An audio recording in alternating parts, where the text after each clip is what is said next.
Selamat pagi, izin memperkenalkan diri, saya Ferdinanda Agita Palma dan angka NPM 2313041081 dari Program Studi Pendidikan Bahasa dan Sastra Indonesia, Fakultas Keguruan dan Ilmu Pendidikan Universitas Lampung. Selamat pagi anak-anak. Selamat pagi, Bu.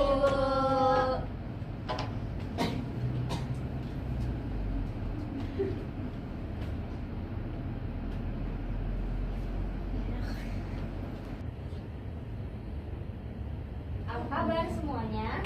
Baik, Bu. Udah pada makan belum? Belum, gak dapat MBG ya, Bu? Nanti siang kan ya? Oh, iya. Kan ini masih pagi.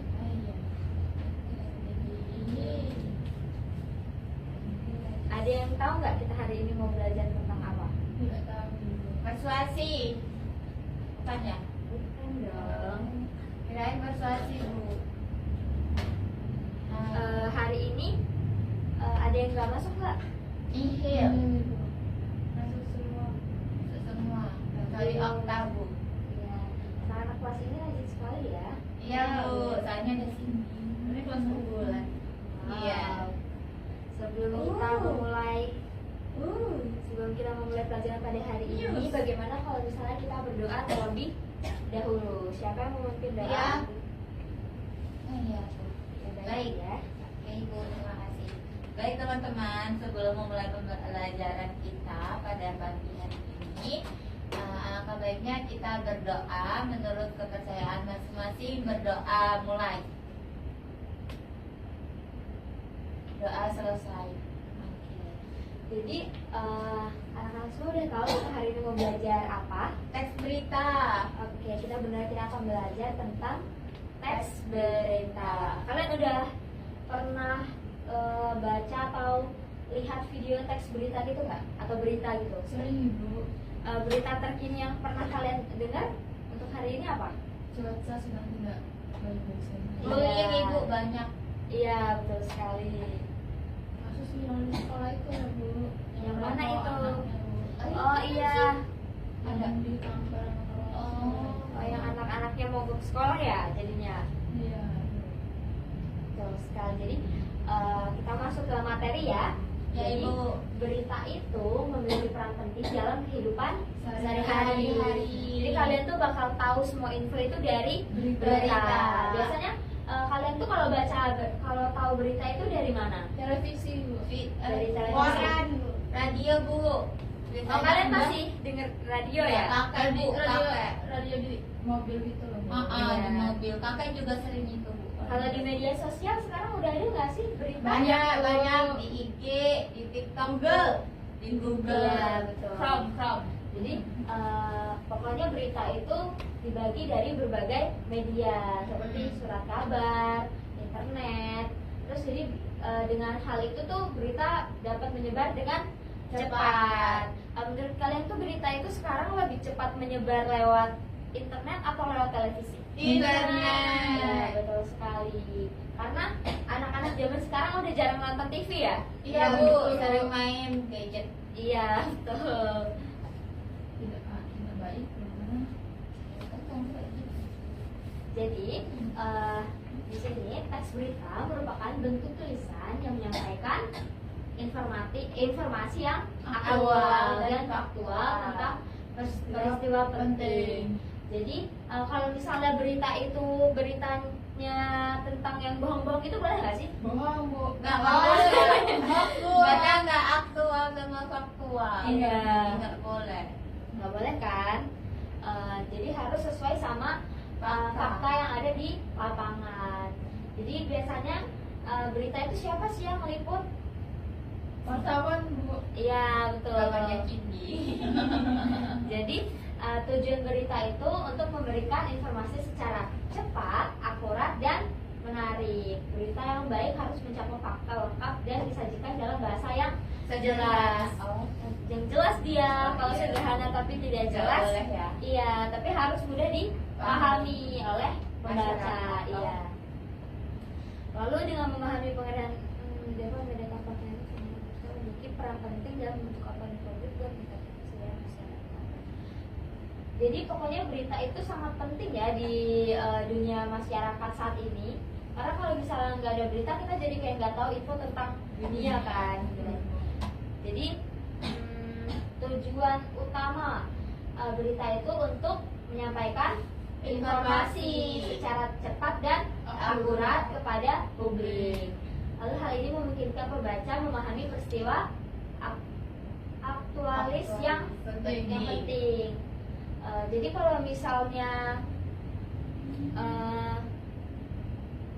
beritanya itu kayak kurang mudah dipahami, itu sebenarnya berita yang baik atau enggak? Kak, Iya, betul sekali.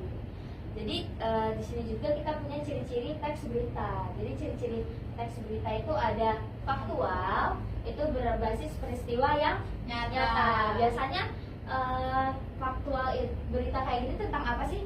berdasarkan kejadian. Iya, contohnya kayak apa? Banjir, ya bully, Iya, banjir. yang biasanya terjadi tuh tanah longsor gitu ya, gempa bumi. Itu biasanya wartawan bakal langsung turun ke lapangan kayak di biar atas tahu. ya, Bu. Iya, betul sekali. Lalu aktual, informasi yang terbaru. Contohnya misalnya kemarin ada banjir di Pekanbaru, itu kan langsung diupdate kan, langsung diliput sama wartawan untuk dijadiin berita. Nah, jadi kitanya juga nggak ketinggalan tentang berita. Iya betul. Habis itu sistematis, jadi tersusun rapi. Jadi struktur berita itu harus teratur dan lengkap. Lalu mencakup semua unsur penting untuk memudahkan pemahaman pembaca. Jadi berita itu benar-benar harus sistematis ya, di mana tempatnya, terus kapan kejadiannya, gimana kejadiannya, itu harus benar-benar Aktual. iya harus sistematis. Lalu berita ini juga punya unsur-unsur dalam teks berita. Berita. Masa sih, Cin? Kurang fokus ya. Iya. Belum dapat MDG. Iya, benar-benar. Jadi biasanya disebut sebagai adik Simba. Jadi dimulai dari apa, di mana, kapan, Siapa? ya kapan, siapa, dan Mengapa? bagaimana. Jadi kalau apa itu tentang apa sih biasanya? Tentang Peristiwa yang Peristiwa terjadi. utama yang dilaporkan. Lalu kalau di mana? itu Di mana lokasi. Iya, itu tempatnya ya, di mana terjadi peristiwa tersebut gitu. Lalu kalau kapan? Waktu Iya, kejadiannya, Bu. di mana, pukul berapa gitu kan. Baik. Jadi selanjutnya itu ada siapa. Biasanya siapa sih tokoh-tokoh yang terlibat? Misalnya berita tentang pembunuhan, itu siapa sih yang ini? Kenapa sih? Siapa sih korbannya? Gitu kan. Lalu mengapa peristiwa itu Terjadi. Iya, alasannya kenapa? Kalau bisa sih hal itu terjadi. Biasanya berita itu langsung ngasih tahu secara rinci supaya pembaca atau pendengarnya itu tidak apa? Tidak bertanya-tanya. Tidak bertanya-tanya, karena langsung tahu dari satu berita. Lalu bagaimana kronologi kejadian? Jadi itu mengapa peristiwa terjadi, lalu bagaimana peristiwa itu terjadi, itu bakal langsung diurutkan gitu, dijelaskan. Gitu ya, Bu. Betul sekali.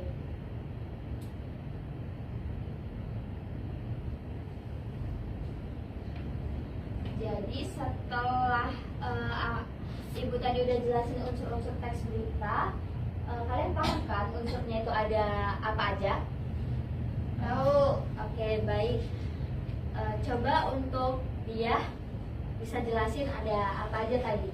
Ada adik Simba. Ya, di Simba itu ada apa aja isinya? Ada apa? Di mana itu tempat, kapan itu waktu, siapa, Ya. mengapa, dan juga bagaimana kronologi itu terjadi. Iya, betul sekali. Lalu seperti yang Ibu sebutkan tadi ya, yang pertama ya. Jadi kalau misalnya berita itu punya media penyebaran yang berbeda-beda kan. Biasanya dari cetak, elektronik, dan digital. Jadi kalau media cetak itu seperti yang Olin ngomongin tadi, kayak dia baca dari koran. Terus kalau elektronik itu itu bisa kayak dia sebutin tadi dari radio, dari televisi. Lalu media digital itu bisa dari sosial media. Jadi kayak ini sih termasuknya media sosial ini termasuk penyebaran berita paling cepat kan sekarang, karena anak-anak zaman sekarang lebih sering menonton di media digital dibanding di media elektronik. Jadi setelah tadi ibu udah jelasin, kalau misalnya ibu kasih salah satu teks berita, kalian bisa menganalisis pakai adik Simba tadi nggak? Bisa, Ibu. Oke, baik. Ini latihan soalnya. Ada yang bisa bacain? Apa? Dia baca dia. Jawablah pertanyaan berikut tidak Beritanya. Baca dulu dia. Judulnya itu siswa Iya. SMP di Bandar Lampung menjuarai lomba debat bahasa Indonesia.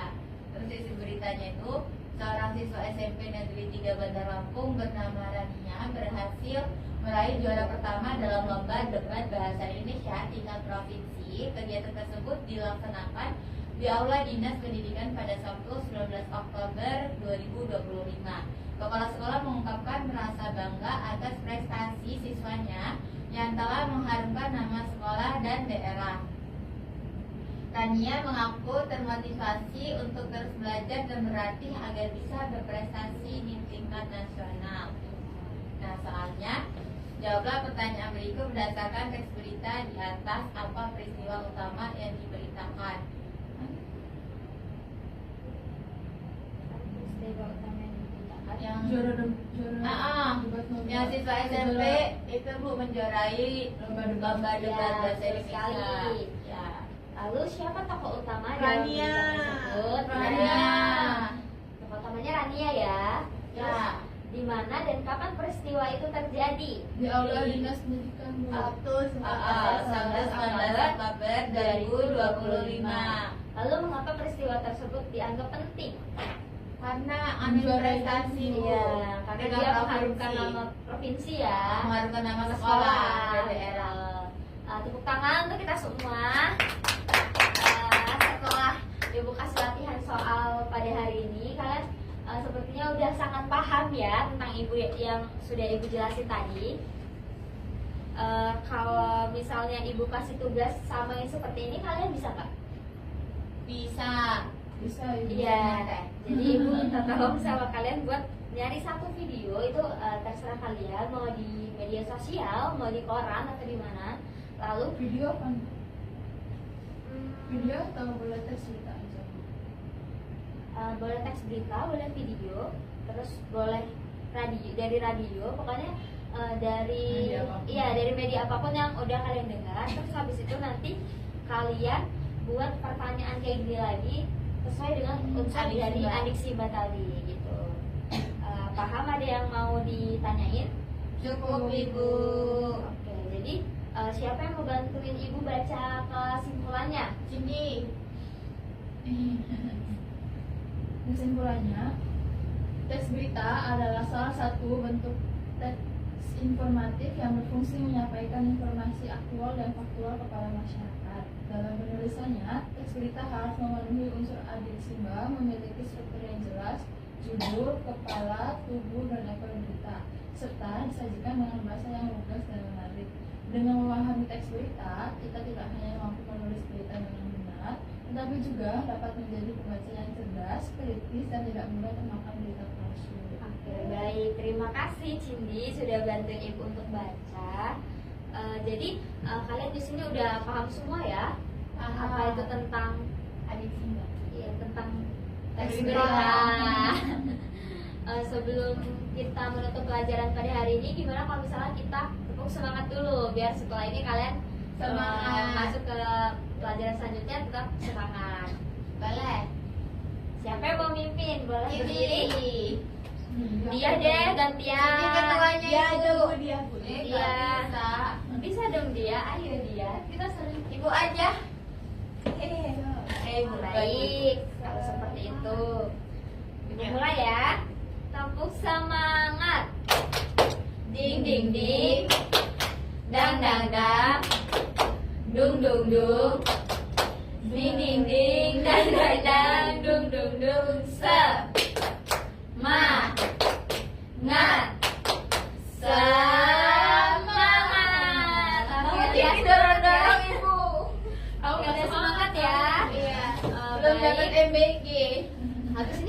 MBG ya dia. Iya ibu, bu kursinya jengak bu. Hati-hati. Atas ke bawah. Jadi kalau misalnya semuanya udah paham, terus waktunya sekarang sudah selesai, Ibu tutup ya. Terima kasih karena sudah mendengarkan dan terima kasih karena kelas ini selalu keren dan selalu semangat. Ibu tutup, selamat pagi. Pagi ibu. Terima kasih ibu, hati-hati ibu. Iya, dadah. Iya ibu. Sayonara.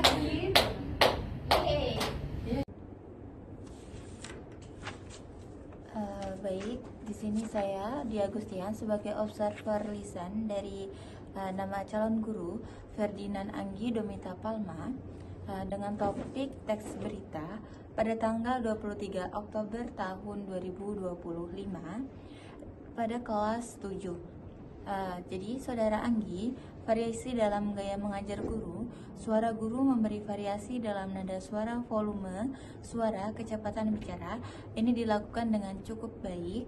Lalu mimik dan gerak, guru mengadakan perubahan mimik dan gerak tangan dan badan untuk memperjelas penyajiannya. Ini dilakukan dengan cukup baik, serta kesenyapan guru dengan sengaja memberikan waktu senyap atau hening dalam pembicaraannya. Ini tidak dilakukan. Lalu kontak pandang, guru melayangkan kontak pandang dan melakukan kontak pandang dengan siswanya. Ini dilakukan dengan sangat cukup baik. Lalu perubahan posisi, guru bergerak dalam kelas untuk maksud yang berbeda-beda. Ini dilakukan dengan baik. Lalu memusatkan, guru memberikan tekanan pada butiran-butiran yang penting dari penyajiannya dengan menggunakan bahasa lisan seperti dengan baik-baik, perhatikan ini, dan isyarat yang cocok seperti mengangkat tangan atau menunjuk dengan jari. Itu dilakukan dengan cukup baik. Lalu, variasi penggunaan media dan alat bantu pengajaran. Variasi visual, guru menggunakan alat bantu yang dapat dilihat, menulis di papan tulis, menunjukkan gambar atau benda. Guru melakukan menunjukkan gambar melalui salin dia. Ini dilakukan dengan cukup baik. Lalu variasi aural, guru menggunakan berbagai suara langsung atau rekaman dalam pengajaran. Guru hanya memberikan suaranya secara langsung. Ini dilakukan dengan cukup baik. Lalu variasi alat bantu yang dapat dipegang dan dimanipulasi. Guru memberikan kesempatan kepada siswa memegang atau memanipulasi benda-benda atau alat bantu pengajaran. Ini tidak dilakukan. Lalu variasi pola interaksi dan kegiatan siswa, guru memperkenalkan perubahan dalam pola interaksi antara dia dengan siswa dan juga mengenakaragamkan kegiatan belajar siswa yang terlibat. Ini dilakukan dengan cukup baik. Sekian observer lisan dari saya ucapkan terima kasih.